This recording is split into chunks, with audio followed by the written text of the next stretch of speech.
Hello, welcome to the program and congratulations to all our Muslim faithfuls wherever you may be watching. Happy al-fitr celebration. Well, across the country today, we've seen Muslims go to the praying ground in what has marked the end of the Ramadan fasting period, which culminated into the Sultan of Sokoto giving the announcement for the commencement of the celebration, which marked the end of the fasting period. So we saw several of Muslim faithfuls who have taken to the different praying grounds across the country. It happened here in Abuja, in Lagos, and several parts of the country where leaders and citizens have prayed for forgiveness, peace, and unity of the country. Tonight, President Muhammadu Buhari's statement when he hosted some Nigerians at the presidential villa gets our attention, is asking for pardon for those he feels he may have offended in action or in word. We'll be getting to know what has become of the Buhari 8-year journey since 2015. As the president said, he will be leaving the villa and he will not spend one day. In fact, he said he will be staying very far away from the villa so that he can get the necessary, the needed retirement from office. We'll be getting to speak with one of President Buhari's aides tonight on the program and analyze some of these issues for you. Then we'll speak with one of the presidential candidates in the 2023 election, and we'll be giving us insight into what happened in Adamawa State, the lessons, as now INEC has said they do not even know the whereabouts of the wreck, but the federal government has since suspended the wreck. But before we get into our conversation, here are some of the stories on our political roundup.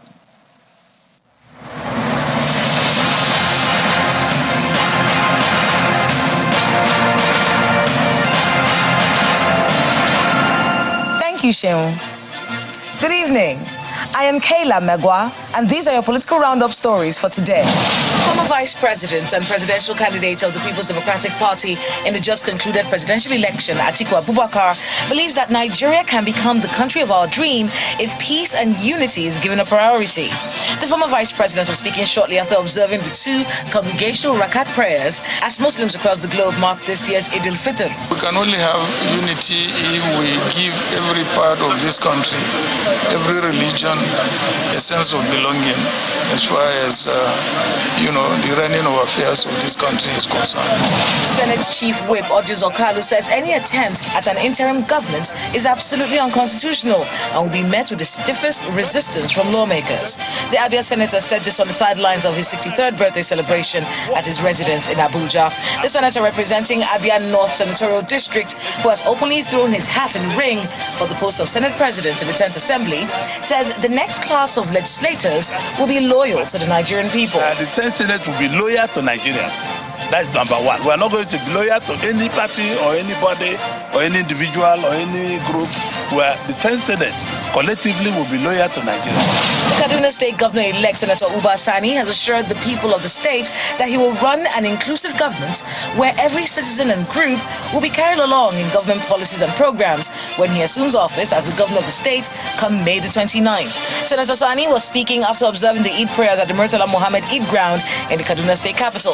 The former governor of the state, Ramalan Yero, and the 14th Emir of Kano, Muhammadu Sanusi, were among the dignitaries that observed the Eid prayers. Of course, I have no doubt in my mind the people of Kaduna State, since after the election, have decided to come together and work together, irrespective of our religious or political affiliation.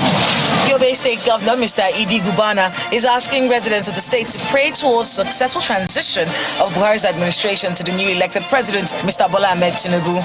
Mr. Gubana was speaking immediately after performing 2 Rakat prayers at the Yobe Mosque and Islamic Center, marking the end of the 2023 Ramadan fasting, where he charged Muslim faithful to always fast so as to obtain the blessings and forgiveness of Almighty Allah. And the former governor of Zamfara State, Abdulaziz Yari, has enjoined Muslims to imbibe the teachings of the holy month of Ramadan, among which is peace, love, and kindness. He urged them to be law-abiding and always respect constituted authorities. Call to Zamfara people is not to continue to fear Allah Almighty Allah to fear God in each and every of their thoughts and do's. So, and also to continue maintaining the peace in Zamfara State. The Ogun State Governor, Mr. Dakpo Abiodun, has assured residents of the state of improved critical infrastructure development to facilitate socio-economic development and a new lease of life for communities where their infrastructure are needed.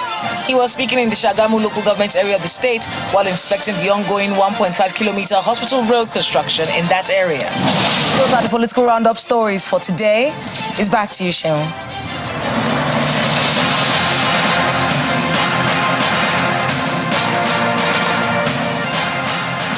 Now, for those who now remember what the president said some time ago in one of the interviews in Daura, his hometown in Katsina State, where he said he cannot wait until he gets out of office, will probably not be surprised by his statement today when he says as soon as he retired or leaves office on the 29th of May, he will not spend one single night in the villa. And in fact, he said he will move very far away from the presidential villa, the seat of power, for a needed retirement.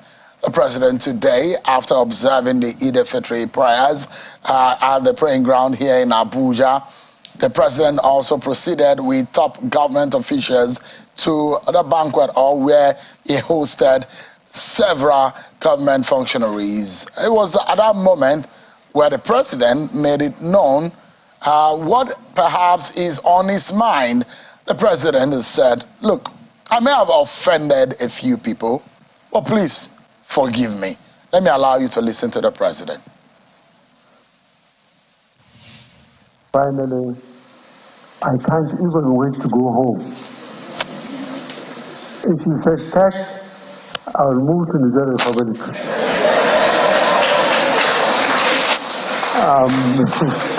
Having been a governor, a minister, then the president twice, I think God has given me an incredible opportunity to serve the country. And thank God for that.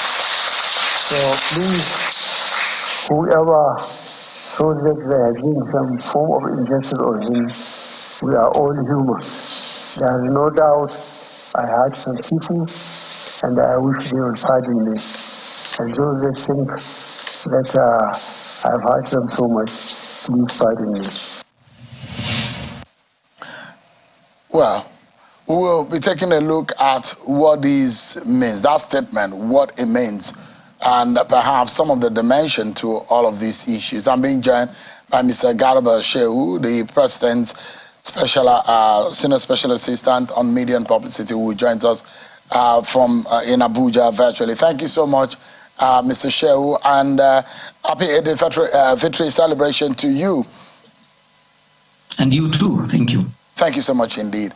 Well, it could be on a lighter note, but seriously also, because I know in the last 48 hours or so, there's been a back and forth between the government and the governor of Benue State and the villa. So when the president said, if I had offended you, forgive me, does this include the governor of Benue State? The president of Nigeria does not have ill will towards anyone. This is clearly demonstrated over the years by his actions. As we speak today, there is no politician in detention for things that they have said against President Muhammadu Buhari. There is no journalist in detention for things that they have written or said against President Muhammadu Buhari. So Muhammadu Buhari does not personally hold grudges against individuals. He's a very forgiving person, and this is why he maintains a steady, stable health. He goes to bed with nothing against anyone on his mind, and he sleeps very soundly. Why does he think that he has offended people? Perhaps his critics would have said, okay, you came to office on a tripod of promise to fix the economy, end insecurity in Nigeria, and of course, fight corruption. If it's based on those policies, maybe that's one reason they may hold a grievance on him and or with him. and perhaps thinking, has the president delivered on the promises that he made to Nigerians now that he knows he has just about 40 days to leave office? Does the president feel that in some way there may have been some shortcomings in the delivery of his promises to Nigerians? Two things, Sheung, I would like to say. One is that, yes, the president asked for pardon from those he may have offended, but it's clear that there was no personal or specific admission of wrongdoing on his part. And two, I think we should not take the speech out of the context in which it was made.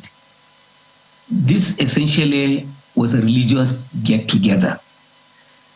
Occasions like this, and I believe it is in all the scriptures, prayers are always said for the victim and the abuser. It happens.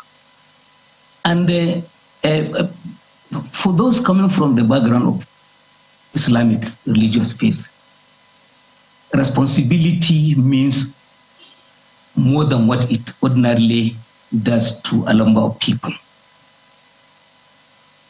As President and Commander-in-Chief, the President has a responsibility, that's the Islamic law, for everything that happens in the country, daytime, nighttime, whatever season.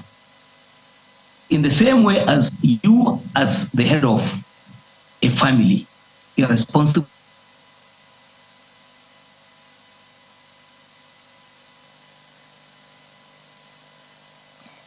There seems to be some... May not by, and the president may not by himself gone out to offend somebody. But all of the authorities that report to him, whether they are tax authorities or financial crimes authorities, in the conduct of their duty, they may cross some lines.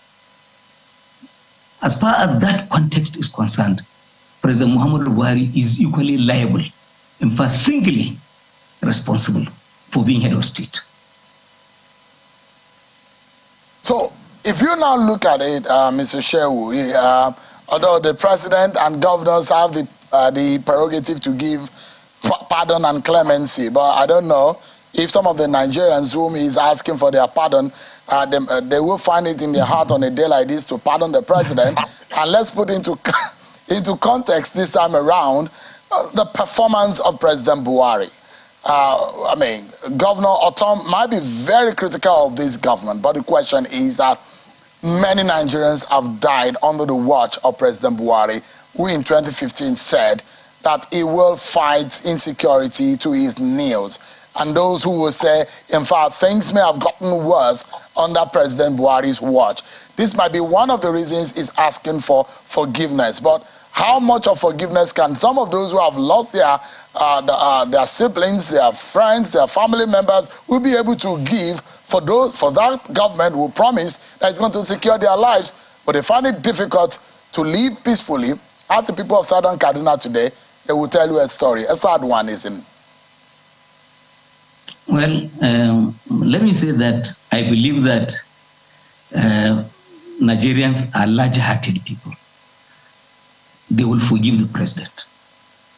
And my hope and wish is, let's not make this a conversation on Mr. Otom and his Benue, now that the people of Benue have passed a judgment on his 8 years in office. Now, this is the beauty of democracy. The day of judgment is the day you go to the voter to ask for a new mandate. And the voter has the right to decline in a working democracy. And this is exactly what happened in Benue. So, as we said in our statement, if anybody wants to know who is responsible, who is chiefly responsible for all that had happened in Benue State, talk to the Benue people. That's all. Well, I mean, that was just a premise to reference the insecurity situation in the country. And I'm saying that if you can only pass or fail in the area of insecurity that the president said he was going to fix, could this be a failure? One of the things that the president is asking for pardon for. Well, if the event this morning was aired live, you probably would have seen religious leaders, Muslim and Christian, speak about how much difference the president has made to the fact that as a bishop, as a presiding bishop or imam, you cannot enter your place of worship, church or mosque, without being screened, for bombs or weapons that you may be taken into that place of worship. It was that bad. And they were thankful to the president that all of that has gone. And let me say that, looking at the overall picture of security in the country, yes, it is true that there are still flashes of insecurity that happen in a number of places. But if you look at the big picture, the overall picture, looking at where we were coming from, where there was a total loss of control, where this country had been divided into two, with a section of it declared of a republic of some sort, with their flag, with their system of administration, taxation, and all of that. Come on, we have come a long way. We've gone very, very far away from those situations. And it is not as if anyone is letting up. President will work hard, will continue to do so until his last day in office on these matters. Well, that is a naughty area that if we dwell on it, we might debate from now till tomorrow morning. But one area also that the president promised to really deal with is the area of the economy. But, I mean, I wouldn't even want to go into some aspect of the economy, but I will go into the aspect that is a bit very worrisome, and it's also going to affect the issue of security. About half of our population are poor.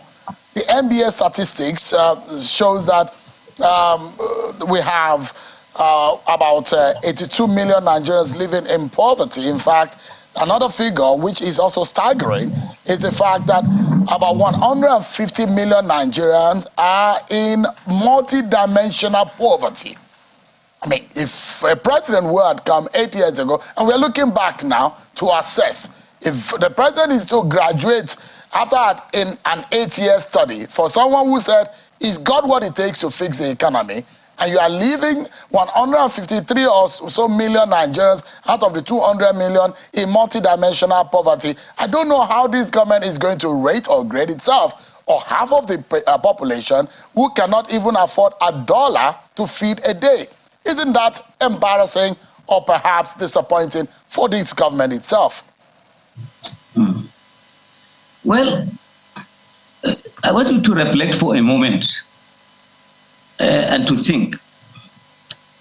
If the country had been governed in the last 8 years for another person, somebody other than President Muhammadu Buhari, what would have been the situation? Given his background of strict discipline, almost a Spartan lifestyle, and consider the massive corruption we're coming from, the years of PDP that we had inherited. Consider a situation in which this country, as we speak today, was without the massive agricultural program that has seen us exit importation of so many food items, including rice. Imagine what poverty would have been like if the infrastructure that had collapsed before we came in had continued to go in that same direction. That you didn't have the second Niger bridge. You didn't have all of the massive projects going on, Lagos, Ibadan, Abuja, Kaduna, Kano, the gas pipeline linking Ajaokuta to Kano. And all of these infrastructure deficits, including power generation, which has today risen to nearly 20,000 or even more megawatts. These are jobs. This is welfare for Nigerian people. So but yes, what are the statistics saying otherwise? If you are referencing these, well, yes, we can see them. But the statistics by the MBS, that is probably controlled by the government itself, is giving figures. 33.3% of our Nigerians are unemployed. Mr. Shehu, these things that you're saying don't reflect in the figures. Shehu, the crisis, cost of living crisis, is a global phenomenon. Nigerians need to just look beyond our shores and see how national economies are going into dissolution, liquidation. See what's happening to Kenya, to South Africa, to Ghana. All of these countries, even Europe itself. And so therefore, there is a global crisis that has afflicted the entire, global economy. When COVID came, all nations of the world recessed in their economies, except perhaps China. And this has continued to be compounded by crisis in supply systems, again warranted by ongoing situation between Ukraine and Russia and all of that. So what am I saying? That everyone is managing a bad situation, and Nigeria is not doing badly in doing this. Give me a moment, Mr. Shehu. Let me come to our Abuja studio here with China Television election consultant and political analyst, Mr. Judy Ojo. Thank you so much indeed for coming on the program on a day as this. I know you are gaily dressed, perhaps you visited a few friends for the celebration. But I mean, when you hear the president ask for forgiveness or saying, "Please pardon me," what comes to your mind? I think it's expressing his humanity. He's a human being, like he said. He's a human being like you and I. And in the course of his action or inaction, he definitely will have stepped on toes. And he has chosen 38 days to the exit of his administration to plead for forgiveness. But he's not the only one. A few days ago, Governor Ganduje, Umar Ganduje of Kano State was the first to come out to say people of Kano should forgive him. He possibly has stepped on some toes. And it's normal and natural for politicians to do that. Even PDP, after 16 years of misgovernance, came out after the Ekweremadu report. I think it was Prince Uche knelt down here in Abuja. God bless you. So you can see that's a whole political party to say, look, Nigerians, forgive us. We have heard. We committed a lot of atrocities. We did things the way it should not be done. So it's in the way of politicians to seek forgiveness. And it is also in the ways of every human being who believes in a supreme God to seek forgiveness. After all, the Lord's Prayer, our Father who art in heaven. So it's not out of place, but my own point of departure is, yes, there are actions and inactions. There are those actions that are force majeure. You cannot help. So things just have to happen the way they are. And there are those, somebody will say error of the mind, error of the heart. Let me put this in context. Mr. President, in putting Nigeria through the excruciating pains of Naira redesign, and people were complaining. Is that forgivable? It's not for Nigerians. Because there are businesses, there are no more. God bless you. Because of that policy. And people were warning. People warned. People begged. People said, look, Mr. President, this isn't working. This is the eve of election. There are those who lost election in APC. because of the president's action. I said there on this platform, part of the reason Asiwaju Bola Ahmed Tinubu lost the election in Lagos was because of this excruciating pain. Recall that he himself came out, that they deliberately, of course, he may say he was quoted out of context, but he said they hoarded money, they hoarded fuel, but he will contest and win.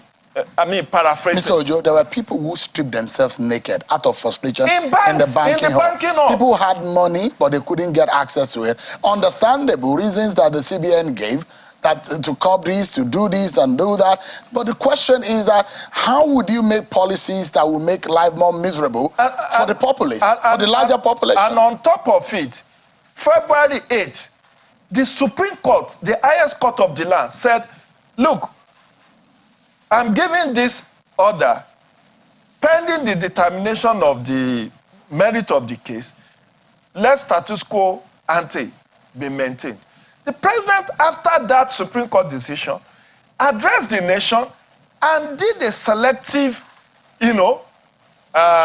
application. Said, okay, 200 naira will be circulated. The whole 200 naira will be recirculated for another 60 days, but for 500 naira, 1,000 naira. So I think the president at that point should have observed the rule of law, observed agree with the Supreme Court justices, and allow and you could see that even when the final determination came, I think was it March 25 or thereabout, the CBN governor was still waiting on the president.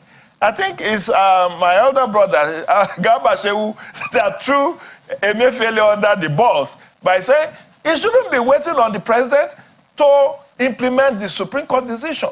But that is the story. People lost business. That is one policy. What about oil theft? What do you have to say about oil theft?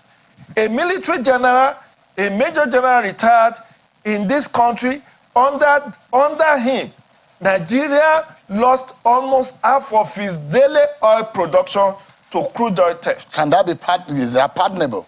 I'm not judging. No, you are the political analyst. I'm not judging the president. I'm only throwing the issue out there. No, but the question is that, and the reason why I'm asking you, if someone slaps you and is asking for forgiveness, it's up to you to know whether or not you are forgiven. But in this respect, I can say, well, whatever it is, I forgive you, Mr. President. But those who are impacted most negatively, those who lost their means of livelihood, who lost their lives, who lost their businesses because of certain action and decision of the president, something that falls within his purview, would they want to easily forgive? The point is whether they even forgive or they don't forgive. There's little or nothing they can do about it. To Izuma, you remember that when Bishop Kuka came out with that homily early in the year, the presidency disagreed vehemently with him, but the public, what he said resonated more with the public. Because, yes, one thing I must say is that Mr. President is not a sole administrator. Governance is of 3 arms and 3 tiers. We have the executive, the legislature, and the judiciary, and we have the federal, state, and local government. But like Malangaba Shehu said in his earlier comment, that the president is asking for forgiveness even on behalf of some of his appointees, who as ministries, departments, and agencies. There are those who will blame the president that he gives people responsibility without acting. Without proper oversight. Is that pardonable? Without what? I'm asking rhetorical questions because we are dropping issues and policy decisions and style of leadership of the president that, look, it is a precedent. Anybody could come into office and say, after 8 years, I will ask for forgiveness and I will move on. It's not that easy because policy and decision of leaders have consequences on their lives. Look at how many Nigerians that have left this country because of hardship that they experience, because of the threats to their business, because of insecurity. So are those pardonable? For me, no action is not pardonable. Everything is pardonable. And even if he didn't ask for forgiveness, many Nigerians are saying we can't wait to let this man go. He said he's tired. He said he wants to go and rest. Let him go and rest. I read this, the published speech. Mr. President has been one of the luckiest, and he admitted earlier today that he's been one of the luckiest Nigeria. He has been everything anybody could aspire to be in life. Minister, governor? Minister, no, President military twice. administrator. Yeah. Way back in 1976, military administrator, Minister of Petroleum Resources, and he's under the same minister with all the experiences that we have the highest level of oil theft and the president who is also the substantive minister of petroleum resources. Mr. Jide Ojo, let's assume that the president is having a meal right now and is watching this program. What would you have to say to him? He's going to retire to Daura, but what will you tell him if there's anything that he can do within the next 30-something days? 38 days is still a long day. I know some people are lampooning him for the Federal Executive Council awarding trillions of contracts, every Wednesday. Government is a continuum. He has done so many good things. I must admit, I'm not here to cast aspersion on his person or on the presidency. The second Niger Bridge improvement on infrastructure and all of that still stands to his credit. In fact, there are so many vital laws, the Electoral Act 2022, the National Disability Act, the Petroleum Industry Act, the anti-corruption bills that he signed into law. Recently, I wrote in my column in The Punch about, was it last week or 2 weeks ago, assessing the constitutional alterations. And I said this president has scored a bullseye in amending or altering the Constitution. The highest number of alterations of the Constitution happened under the Buhari administration. 2018, five clauses, 5 sections were altered. 5 bills signed into law, not too young to run, and the rest of it. And in this 2023, 16 other alterations. This is, is the highest for any So president. as he bows out, he's exiting, what would you like to say to him? Well, what I would like to tell him is that, Mr. President, the last one month and 8 days left of you.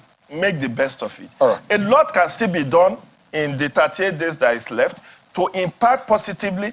One thing that I will score Mr. President low on is the tardiness in appointing people into positions.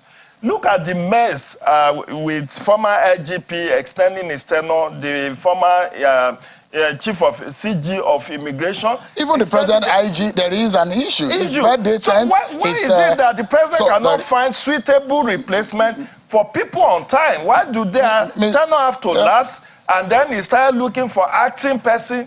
Mr. Ojo, thank you so much for your thought there. Let me allow Mr. Garba Shehu. We just have 60 seconds, but I'd like you to throw your final thought tonight.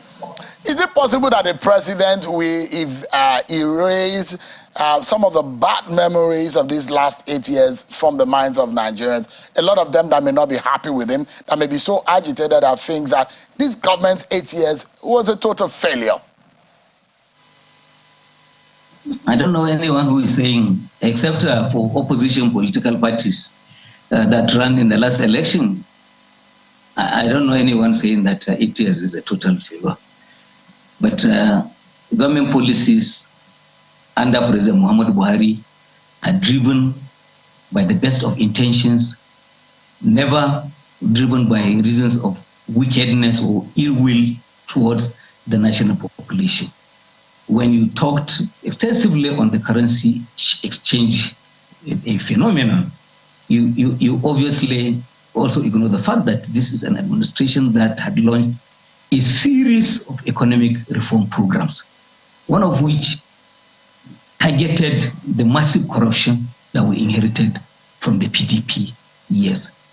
And what it meant is that election should not be, this country had good elections, off-season elections from the time President Muhammadu Buhari took power to now. And every assessment that had been made came to say that good election, good turnout, all of that. However, the influence of money has been a big issue. So what is wrong in saying, well, can we have Nigerians decide who to lead them away from the influence of money? That's just one thing. And see all of these things that about the kidnapping that people are talking about these days. When the currency thing was going on, did the kidnappers move against Nigerians? So these things also have their benefits. All right, Mr. Ashewu, yeah. I must sincerely thank you, and I wish you and the team the very best as you prepare to transition out of office, then bring in the new administration. Thank you so much, Mr. Garba Ashewu, for your time tonight. I appreciate it. Thank you. I appreciate it. When we return from the break, everyone, I will be bringing in a presidential candidate, and we'll be looking at Southeast politics, the Adamawa governorship election fallout, and some of the lessons that we can take away, and also how can we unite the nation. Plus, we'll be talking about sanitizing the electoral system. Stay with me, everyone. We'll be right back. Thank everyone for staying with us on the program. Let's now focus our attention on the incident that happened in Adamawa, incident that happened in Imo, and perhaps how these will impact on our politics and our electoral system. I'm being joined now by the presidential candidate of the Zenith Labour Party, who also is the national chairman of the Zenith Labour Party, Chief Dan Nwanyanwo. Thank you so much indeed for your time tonight. Thank you, Shem, for having me. Yeah. It's interesting that INEC National Commissioner was on the program earlier today on our morning show, and he said, but they don't even know where the wreck of Adamawa is. And also the fact that the federal government said yesterday through the office of the SGF that the wreck stands suspended. I mean, you as a politician who has interfaced with INEC on this matter, what lesson do you think we can take away from that incident?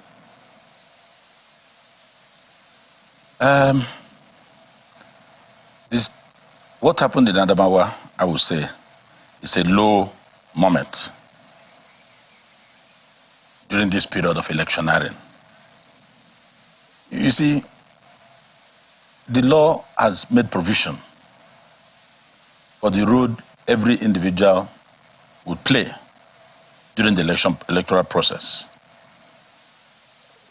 That's why you have presiding officers, returning officers, you have all these people appointed by the law. Why the REC did that in the case of Adamawa, I was shocked. I was not in Abuja. I was somewhere. He had a brainwave. He decided to bring himself up to the public for crucifixion. You are not allowed by law to do that. You announced the results without figures. And it was like somebody, anyway, only one thing will make somebody behave in the manner the REC behaved. No two ways about it. And that is corruption. If you leave your duty post and assume the responsibility of another,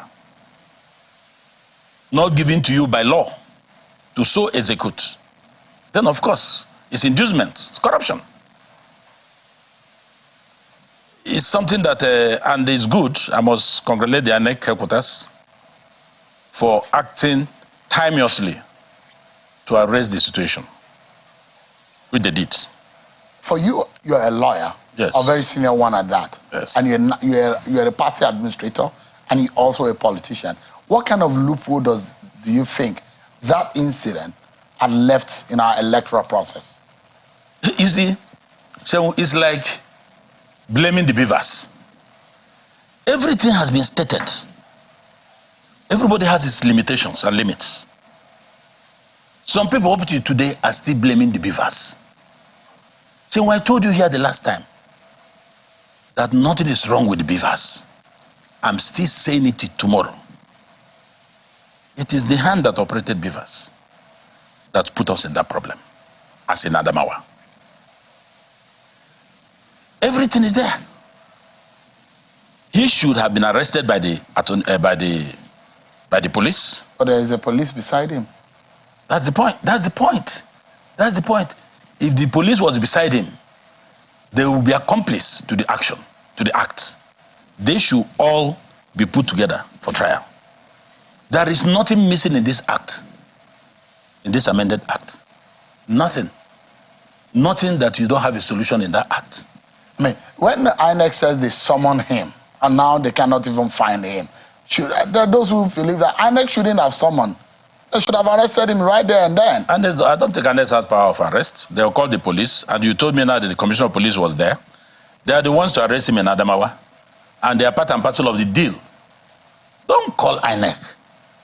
INEC has no power of arrest. They have written to the president, and the president has acted. But the police is deferring to INEC, saying INEC needed to act. So, you see, the way we are going, if we are not careful, this country will blow in our hands. People are not ready and willing to obey the rules. They want to do things in their own way. If it involves killing, they will kill, insofar as they achieve their purpose. This country cannot continue like that.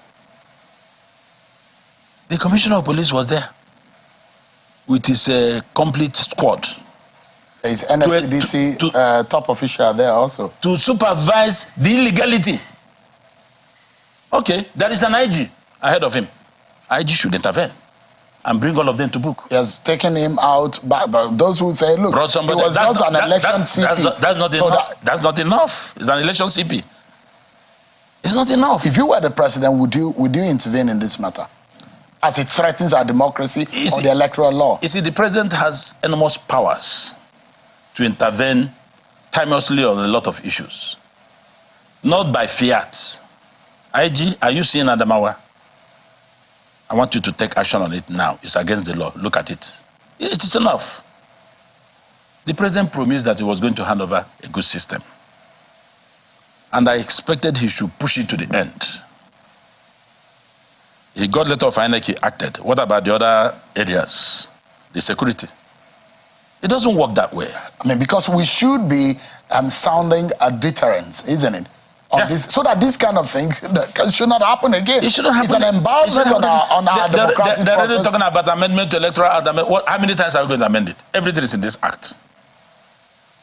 There are still people, even professors, who are not convinced that beavers is the way to go. Shehu, there is no that way to go. The next step we are going to go is to vote from our houses. Is that possible? It's possible. I know we'll be at it all day. Let me take you, because I invited you for several other issues. I saw you in the video there in Imo State, and you folks have now agreed on the zoning formula. Is this something that is popular with Imo people? You see, the concept of Charter of Equity in Imo has been there since 1999.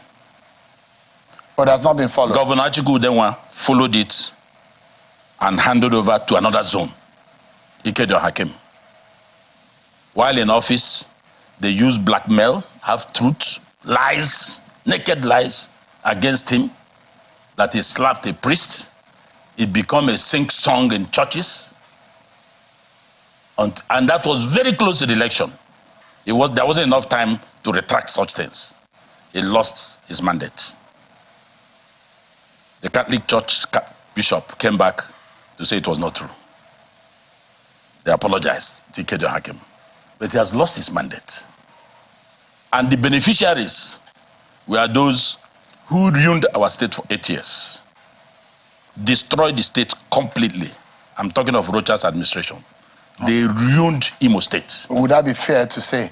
I am challenging anybody on television. I'll pay for 1 hour. I will roll it out. I will roll it out. Look, for example, the International Conference Center. I investigated, the least figure I got was 3 billion. But somebody told me there was variation that pushed it to 5 billion. It started collapsing until we asked Opuzodinma to demolish it before it killed Imo citizens. It has been demolished now. 5 billion gone. Look at the police headquarters on Port Harcourt Road. Assistant Commissioner of Police told me that we will not move in there. We don't want our men to die. It's just beautiful outside because of the paint. Go and see inside. I mean, I don't want to go into that. These are strong allegations you're making on that government. I am from the state. It is my state. let anybody challenge me on television, let's have 1 hour, I will pay. People, when I speak, I don't speak, as I have always said, I don't talk from the cattle field. I have my facts. And it was as a result of all this expose that this security came into Imo State. And we are still suffering from it today. So, the issue of the equity, Charter of Equity, is a simple thing. Will it douse the tension? I'm coming. It will. It will bring fairness. It will bring justice. Oluzon has ruled Imo State for 24 years, with Hope Uzodinma completing his tenure. Okigwe has just done 4 years. No, Hope Uzodinma will do 4 years, and which will end in another few months. So he's seeking re-election. Achigo is 8 years. Rochas is 8 years. If Hope finishes 8 years, if he's elected again, that is if he's elected. That's 24 years. We are saying enough is enough. That's all we did. So and you now go to Owerri. We said. Where will you go move next? It to Owerri zone. Next. After Owerri, Okigwe. And you rotate it We that pushed way. it because I'm the chairman of the strategic committee of the Elders Forum. But can we use I'm that? coming. It's important to get this Okay, fact. go ahead, please. So we pushed it through. The Elders accepted it. We now took it to the governor. He said, okay, he will now help to get it work. Elders Council now has been legislated upon by the State Assembly. So everything we are doing now is legal, unlike before. It's very legal. But the governor is a party in this matter. No, the governor has no hand in what we did. After inaugurating us, he has never attended them. It doesn't... No, the point I'm making is yes. that you have presented it before the governor who is seeking a re-election. Yes. All we are saying is after this Olu zone, after your tenure, Olu should tarry a while. Let it move to Owerri zone. And it was unanimously adopted. But people are writing, saying you have approved, they are members of APC. I'm not in APC. I am for common good. If you want to hate Governor Hope Uzodinma until Jesus comes, that is your business. You want to like him until Jesus comes in Imo, that is your business. You see, I will say this is what Jeremiah, the book of Jeremiah 5:21 said, listen, O ye foolish, stupid, and senseless people. You have eyes, you cannot see. You have ears, you cannot hear. I'm quoting Jeremiah. You go to Ezekiel, the same thing, the book of Ezekiel. Even in Matthew, Jesus Christ was confronted by his followers and people. He said, so you have eyes you cannot see. You are not seeing because your heart is blind and wicked. That is what you are seeing in Imo. People are not seeing. If you cough, they say, hey, you're APC. If you cough again, they say, you're... Is this Charter of Equity, is it applicable to other political parties? Are they adopting it? Charter of Equity is something we have to push down in Imo State. It is working in Anambra. It is working in Enugu. It has just worked in Ebonyi. Mwike has made it work in Rivers. There will be peace. There will be equity. There will be justice. If you don't like it, that is a problem. You have the right. We're not saying you cannot contest. You can contest. Like in Anambra. Every Anambra, go and ask any Anambra man now. Ask him, from where will the next governor come? He will tell you. All tickets that will come from the other side, you will take your ticket, you will try, but you will fail. It has happened. That was why they are fighting Anyim Pius Anyim in Ebonyi.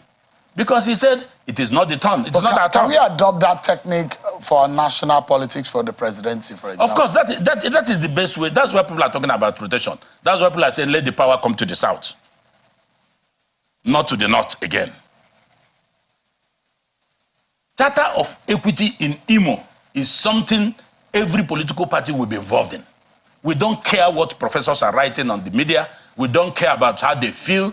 All we are saying is, you see, when you fry akara, the oil is sweet. When you taste it, let another person taste. Mwike will say, enyendeba, enyendeba. That means, if you give these people, you give the other people. For those professors who have no job in Imo, but to write junks, accusing everybody, abusing everybody, it doesn't move people like me. My history about struggle starts 1979 when I joined the bank. And you cannot fault it. According to P2B, go and verify. I am for common good. I am for services. If you don't want to see what is happening in Imo, that is your business. It's not my business. I don't belong to those foolish, stupid, senseless people. The book of Jeremiah referred to. All right. That's where all these people belong to. Chief, this is where I would like you to anchor, because I also know that not only that was ratified, is also the leadership of Ohanaeze in the Igbo, which is the umbrella body for most of the groups in Igbo land, is a socio-political entity that helps to foster the interests of the Igbo people. And is it not agreed that Chief Emmanuel Nwanyawu will be the leader of Ohanaeze? In fact, that was not even on our agenda as we attended the meeting. But when the issue came up, I moved the motion. I was privileged, I was allowed by the chairman of Elders Council, Ezilo Mwanya. I moved the motion when I raised my hand. I x-rayed the virtues of Chief Emmanuel Nwanyawu, that this is the man that can represent the Igbo in Ohanaeze. Because we must start thinking. There are people in this country, they want to occupy a position, but they don't know what to do with it. Chief Emmanuel Nwanyawu has all the credentials. He's looking for nothing. God has blessed him. God has given him everything. When that motion was moved, it was unanimously adopted. We presented it to the governor just 2 days ago. But as the old Indigbo agreed on No. It is the turn of Imo. Okay. To produce the president with the demise of Obiozo. Professor Obiozo, may he so rest in peace. Yeah. Imo will present him to the other states, and it will be a fait accompli. It will be taken as done, because that is our choice. So let him bring something new. Let him give it some bite, so that we can have Ohanaeze that will look like strong Afenifere, that look like strong Arewa, so that they can partner for overall unity of Nigeria. All right. These are experienced people. These are people who have friends all over. You can't be talking to, at that level, you are thinking about anything that will affect Nigeria negatively. So it's part and parcel of what we did that day. And there are other issues. Are you related with him? No. We are from the same local government. But not... His own is, you see, there are Anyawus. Okay. Anyanwu means God of the Sun. Iwu Anyanwu, which is his own, IW, is the law of the God of the Sun. Eke Anyanwu, Ike, is a creation of the God of the Sun. Wanyanwu, NW, my own, means the son of the God of the Sun. Interesting. Yes. It's good to see you, and especially with your heart that you have been so selective in wearing all by yourself. But thank you so much again for coming on. Chief Nwanyawu, I appreciate it. The national... So when we start with the marketing of equity, Charter of Equity in Imo, we'll go everywhere. Those that don't like it, they can leave Imo. Enyendeba. All right, thank you so much, Chief Nwanyawu, yes. National Chairman of the Zenith Labour Party, a member of the Imo's Elders Council, and the presidential candidate of the Zenith Labour Party in the 2023 election. Thank you so much indeed for your time. Thank you very much. Thank you.